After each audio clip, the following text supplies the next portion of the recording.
Hi friends, നമ്മൾ ഷാർജയിൽ നിന്ന് കുറച്ച് പ്രവാസികളാണ്.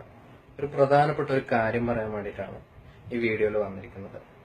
എന്താന്ന് വെച്ചാൽ ഇപ്പൊ കുറച്ച് ദിവസങ്ങളിലായി മാധ്യമങ്ങളിൽ വളരെയധികം ചർച്ച ചെയ്യപ്പെടുന്ന ഒരു വിഷയമുണ്ട്. പ്രമുഖ നടനും പ്രമുഖ നടിയും ഉൾപ്പെട്ട ഒരു കേസ്.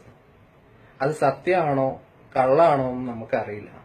പക്ഷേങ്കിൽ ഇത് ഒരുപാട് ചർച്ച ചെയ്യുന്നതിന്റെ ഇടയിൽ വളരെ അത്യാവശ്യമായി ചർച്ച ചെയ്യപ്പെടേണ്ട കുറച്ച് സബ്ജക്റ്റ് ഈ മാധ്യമ സുഹൃത്തുക്കൾ അത് മനഃപൂർവ്വം ഒഴിവാക്കുകയാണ് ചെയ്യുന്നത്. പാവപ്പെട്ട വിദ്യാഭ്യാസ ലോണൊക്കെ എടുത്ത് പഠിച്ച് സാധാരണ കുടുംബത്തിൽ നിന്ന് വരുന്ന ഒരു കൂട്ടം നേഴ്സുമാര് അവരിപ്പം തിരുവനന്തപുരത്ത് നിരാഹാരം ഇരിക്കാൻ പോവാണ്. നിങ്ങൾ അതിനെക്കുറിച്ചൊന്നും ചർച്ച ചെയ്യുന്നില്ല. നിങ്ങൾ പ്രമുഖ നടൻ പ്രമുഖ നടി അതിനെക്കുറിച്ചും പിന്നെ പ്രമുഖ നടന്റെ ചോദ്യം ചെയ്യലിനെ കുറിച്ചും അതൊന്നും മലയാളികൾക്ക് വലിയ അറിയേണ്ട കാര്യങ്ങളൊന്നുമല്ല. ഈ സിനിമാക്കാരെ കുറിച്ച് നമുക്ക് ഫിലിം ഇഷ്ടമാണെങ്കിൽ നമ്മൾ ഇഷ്ടമില്ലാതെ പടം പോയി കാണും, അത് ഞങ്ങൾ ഇഷ്ടം. അല്ലാണ്ട് ഞങ്ങൾക്ക് അവരെ പുറകെ നടക്കേണ്ട യാതൊരു ആവശ്യമില്ല. അവരെ വാർത്തകൾ കേൾക്കേണ്ട ആവശ്യം കേരളത്തിലെ ഭൂരിപക്ഷം വരുന്ന മലയാളികൾക്കും ഇല്ല എന്ന് തന്നെയാണ് തോന്നുന്നത്. നിങ്ങൾക്ക് നിങ്ങളേതായ ഒരു മാർക്കറ്റിംഗ് ഉണ്ടാവും. നേഴ്സുമാർ സമരം നിങ്ങൾക്ക് ഒരുപക്ഷെ ചർച്ച ചെയ്താല് നിങ്ങൾക്ക് ആൾക്കാർ അത് കാണാൻ ഏറ്റവും കൂടുതൽ ചിലപ്പം ഉണ്ടാവില്ല. കുറച്ച് പീഡനവും പിന്നെന്താണ് പ്രമുഖ ആൾക്കാരൊക്കെ ഉള്ളതാണെങ്കിൽ നിങ്ങൾക്ക് അത് കാണാനും അത് എന്താ പറയാ അതിന്റെ ടൈം കണ്ടെത്താനും കുറെ ആൾക്കാരുണ്ടാവും. ഇപ്പോഴത്തെ മാധ്യമങ്ങളുടെ ന്യൂസ് അവർ പോലത്തെ പരിപാടി കാണുന്നതിനേക്കാൾ ഏറ്റവും നല്ലത് നല്ല കൂതറ സീരിയൽ കാണുന്നതാണ്. അതിന് നിങ്ങളെ ന്യൂസ് അവറിനേക്കാളും എത്രയോ മായത ഉണ്ടെന്നാണ് ഇപ്പോഴത്തെ നിങ്ങളെ കുറച്ചു ദിവസങ്ങളിലെ പെർഫോമൻസ് കൊണ്ട് നമുക്ക് എല്ലാവർക്കും തോന്നുന്നത്. കേരളത്തിലെ ഭൂരിപക്ഷം വരുന്ന എല്ലാ ജനങ്ങൾക്കും അങ്ങനെ തന്നെയായിരിക്കും തോന്നുക.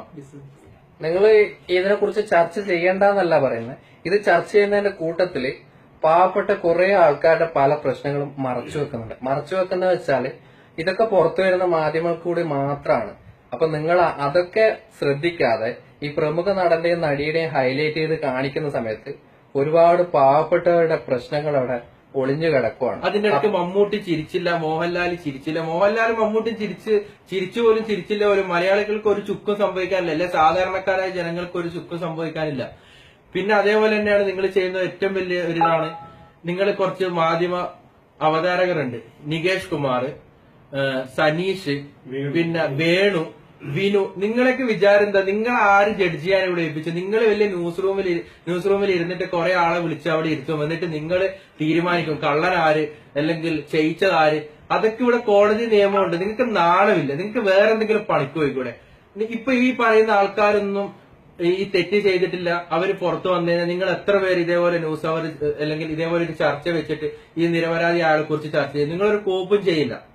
നിങ്ങളെപ്പോഴും നിങ്ങളെ ഒരു മാർക്കറ്റിംഗ് തന്ത്രം, നിങ്ങൾ ഏതെങ്കിലും മുതലാളിമാരിൽ നിന്ന് പൈസ മേടിച്ച ഒരു ഉടുപ്പും ഇല്ലാതെ അതൊക്കെ പോട്ടെ. നിങ്ങൾ ഏതെങ്കിലും ഇപ്പൊ ഈ പറയുന്ന മാതൃഭൂമിയുടെയോ അല്ലെങ്കിൽ ഏഷ്യാനെറ്റിന്റെയോ മനോരമയുടെയോ ഈ പറയുന്ന ചാനലുകാരെ മുതലാളിമാരെല്ലാം ഓണേഴ്സായിട്ട് വരുന്ന അവരാരെങ്കിലും എന്തെങ്കിലും ഒരു വിഷയം വന്നാൽ നിങ്ങൾ ആരെങ്കിലും ചർച്ച ചെയ്യോ? നിങ്ങൾ ചെയ്യില്ലല്ലോ. നിങ്ങൾ വലിയ ഇന്ന് കണ്ടു നമ്മളെ മാതൃഭൂമിയിലെ വേണു നല്ല പേര് ഒരു 6 ചോദ്യങ്ങളായിട്ട് തന്നെ ആരാടെ ഏൽപ്പിച്ച് ഇതൊക്കെ പറയാം. തനിക്കൊന്നും നാണമില്ല. താൻ നിന്നെ വരെ ഏതെങ്കിലും സാധാരണക്കാരുടെ ഒരു വിഷയം ചർച്ച ചെയ്തിട്ടുണ്ടോ? നിങ്ങളെ വെറുതെ ഒന്നല്ല വക്കീലന്മാരൊക്കെ ഓടിച്ചിട്ട് തല്ലിയത്. ആ തല്ലുന്ന ടൈമിൽ നിങ്ങളോടത്തിൽ ആരും നിന്നില്ല. ഒരു മലയാളി പോലും ഉണ്ടായിട്ടില്ല. പിന്നെ കുറച്ച് മാധ്യമ നിരീക്ഷകർ എന്നൊക്കെ പറഞ്ഞാൽ മാധ്യമ നിരീക്ഷകരിലെ രാഷ്ട്രീയ നിരീക്ഷകർ എന്നൊക്കെ പറഞ്ഞിട്ട് കുറച്ച് ആൾക്കാരുണ്ട്. അഡ്വക്കേറ്റ് ജയശങ്കർ, ഫക്രുദ്ദീൻ അലി, പിന്നെ പിയേഴ്സ്, ഇവരെ പോലത്തെ കുറച്ചെണ്ണത്തിനെ വിളിച്ചിരുത്തും. നിങ്ങൾ സ്ഥിരമായിട്ട് വിളിക്കുന്ന ആൾക്കാർ. എന്നിട്ട് അവരെ കൊണ്ട് നിങ്ങൾ ആദ്യം ഒരു തിരക്കഥ പോലെ കുറെ പാർട്ടിക്കാരെ കുറ്റം പറയും, കുറെ നാട്ടിൽ നല്ല ഇമേജുള്ള ആൾക്കാരെ കുറ്റം പറയും. അവര് നിന്നേ വരെ നാട്ടുകാർക്ക് ഒരു ഉപകാരം പോലും ചെയ്തിട്ടുണ്ടാവില്ല. ഈ പിയേഴ്സനും അഡ്വക്കേറ്റ് ജയശങ്കർക്ക് വായു തുറന്ന തെറി മാത്രമേ പറയൂ. ഇയാളൊക്കെ പിടിച്ചിട്ട് നിങ്ങൾ ചർച്ച നടത്തുന്നത് നിങ്ങളാണോ? ഈ കേരളത്തിലെ ജനങ്ങളെ നന്നാക്കാനാണ് നിങ്ങൾ മാധ്യമപ്രവർത്തകർ മറ്റേതാ മറിച്ചതെന്ന് പറയും. നിങ്ങൾക്ക് നാണില്ല മനുഷ്യന്മാരെ. നിങ്ങൾക്ക് വേറെ എന്തെങ്കിലും പണിക്ക് പോയിക്കൂടെ? ഏറ്റവും നല്ല അതല്ലേ?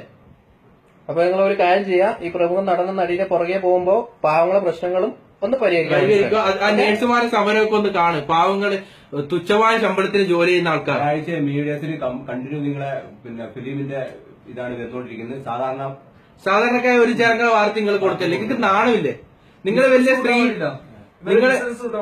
നിങ്ങള് വലിയ സ്ത്രീ സുരക്ഷയൊക്കെ കുറിച്ച് പറയുന്നുണ്ട്. നിങ്ങളിപ്പോ ഈ സ്ത്രീ സുരക്ഷ പറയുന്നത് തന്നെ നിങ്ങള് കേരളത്തിലെ സ്ത്രീകളുടെ സ്നേഹം കൊണ്ടൊന്നും അല്ല. നിങ്ങൾക്കിപ്പോ കുറച്ച് ഹൈലൈറ്റ് ചെയ്ത് നിങ്ങൾക്ക് കുറച്ച് ബിസിനസ് കൊഴുപ്പിക്കണം. നിങ്ങൾ കുറച്ച് ചാനലുകാരുണ്ട് അവർക്ക്. അല്ലാണ്ട് കേരളത്തിലുള്ള സ്ത്രീകളോടുള്ള ഒരു സ്നേഹം കൊണ്ടുമല്ല. നാളെ